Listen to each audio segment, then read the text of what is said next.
Hello, and welcome back to J.P.'s Retro World. I am your man, J.P., and man, oh man, did I have a busy weekend. And I hope all of you had a great weekend, but man, mine was chock full of just non-stop, just running around, doing stuff. But one of the things I did this weekend, on Saturday, my wife and I attended a huge indoor garage sale. And that was due to the fact that my wife had won tickets to said garage sale.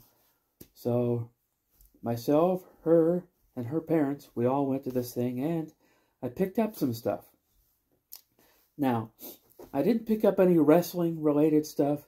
I would have, except the guy selling the wrestling stuff was out of his mind. He had a lot of Jack specific stuff, but he was charging way too much for it. You know, obviously somebody that is not aware that Jack specific stuff is not rare. It's not that, even though they don't make it anymore, it's really not rare, and it's really not that valuable. So, and even though the guy said, "Oh, I will come down on some of the prices, just ask," he would have had to come way down on a lot of the stuff. So I just said, I'll pass, and he had some really cool stuff. He had a original San Francisco Toy Makers WCW ring, but he was wanting $100 for that, which I understand about that one because it's kind of a rare thing. You don't see it anymore. But he had a lot of the Jack specific, like bone crunching action figures still in the package, but he was charging like $60, $70 for them. No, those are not worth that much. I happen to know this as a collector, but anyway, but I did pick up some cool stuff, and I'm going to show them to you right now, starting with a couple of loose Hot Wheels. Starting with this one, as you can see that it's it's an ice cream truck, and I actually used to have this one when I was a kid. I absolutely used to have this very same ice cream truck when I was a kid. In fact, one day I decided to have a race, where I would race two cars at a time. I had a little ramp, then I had a finish line, and whoever would make it past the finish line first, obviously, was the winner. And for some reason, this ice cream truck made it really far that day. I think he made it to like the finals, but then was finally defeated in the finals. But nevertheless, I used to have this ice cream truck, and even though it's kind of faded on the side there, you can kind of see where it kind of used to say Good Humor, which is an ice cream brand that you see on a lot of ice cream trucks. Anyway, there's that one.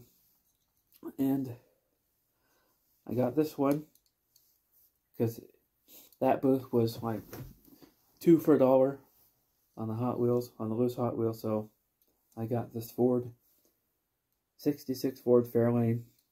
I just got it because it was just really cool looking. Like I've said, I've kind of toyed around with like collecting Hot Wheels again. I'm not going to collect every single Hot Wheel that I see. I'm probably only going to collect the ones that I just think are really cool. And this next one is a car. It's not a Hot Wheel, but it's a majorette, but it's a 57 Chevy. As you can see, that big block engine there, and it's got flames on the side and on the top and on the back there. But anyway, I paid a couple bucks for this. Very cool. And then I've got a 55 Chevy here, but it's a Tri-5 Terror. It's a Hot Wheel. Still in the package there. Very cool. Again, these are just ones that I think are really cool. And now this one I thought was really cool, and it's probably the first thing I saw on Saturday that I wanted to buy, but it's a really old 1940s police car. Yeah, It's a 1947 Chevy Freightliner.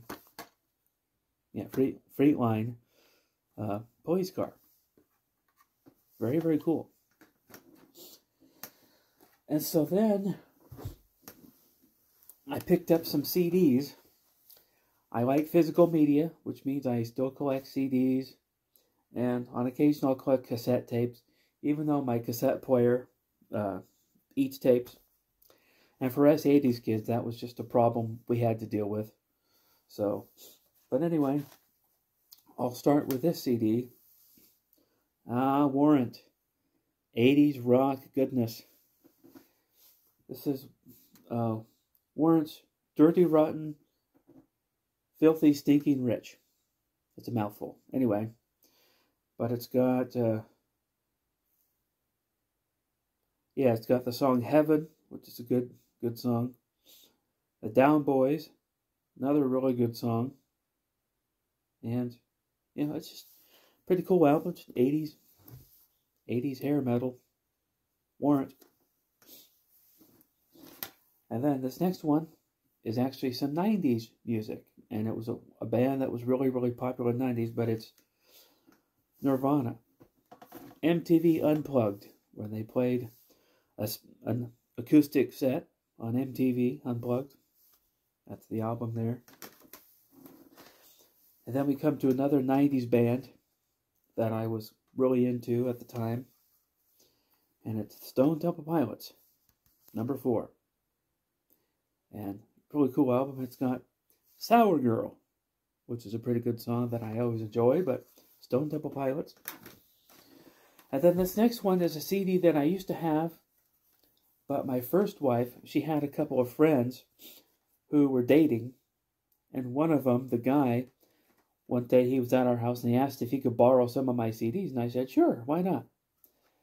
But problem is that then they broke up like a couple weeks later, and then I never really saw him again, and I never saw my CDs again. And this was one of the CDs that he borrowed, and it's Shinedown. Yep, so Shinedown, The Sound of Madness. Now, this cover's got kind of a circle cut out in it, but anyway, I used to have this album. I really, really liked this album. I really liked this band, so I picked up that album.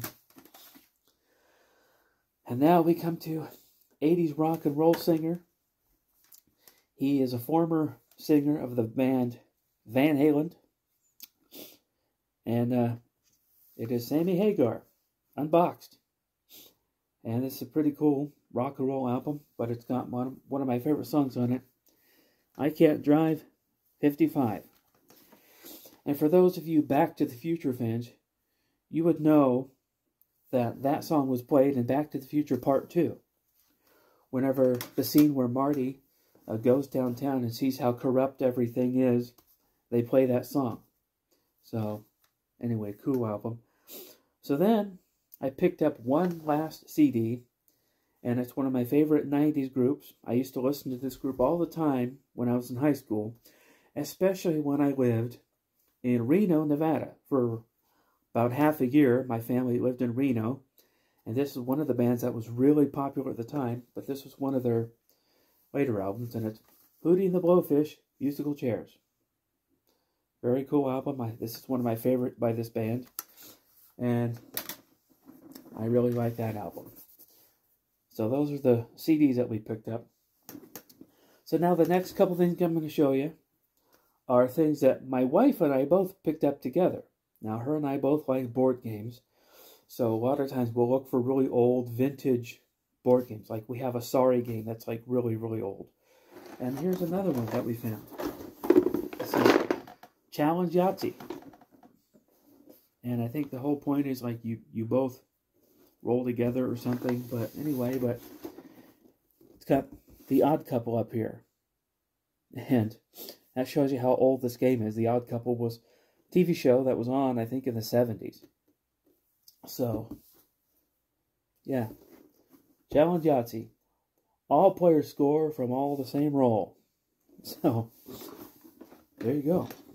Old board game. Now, this last thing I'm going to show you is interesting because this is something that was actually banned because of a specific reason, and it's The Little Mermaid. This is the original Little Mermaid with the original cover on it. Now, I'm not going to point out in detail on here why this cover was banned. For a lot of you that know this type of stuff, you already know why this was banned. And I'm not going to point it out on here why it was banned. I'm not going to give a close-up. I can see with my eyes right here why it was banned. But my wife saw it. We bought it for $1.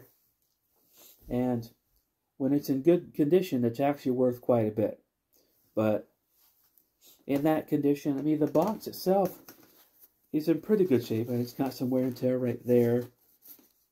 It's got some dirt. The box is kind of bent a little bit. But other than that, it's in okay shape. But we really got it just for the novelty of it. Just because that's the original cover that was banned. It's kind of like myself. I would love to have the original Striper To Hell with the Devil record with the original cover art on it.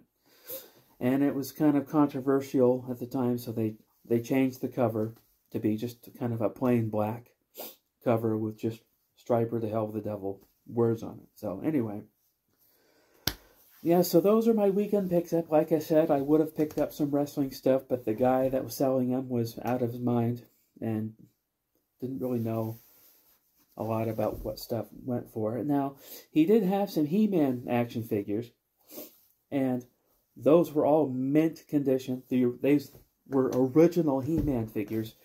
They were all mint condition. They were all still in the package, and they had another like protective package around them. And he was selling those for $80 a pop, which those I can see because those were absolutely mint condition, and they were the original. They weren't these new stupid ones with stupid articulated elbows and knee like that we don't need. I'm sorry but I just want to know from you 80s people, 80s kids, why do you need new He-Man figures that's articulated? You know, why do we need articulation? You know, we didn't need that. We had our imaginations. Anyway, rant over. Okay, so those are my weekend pickups.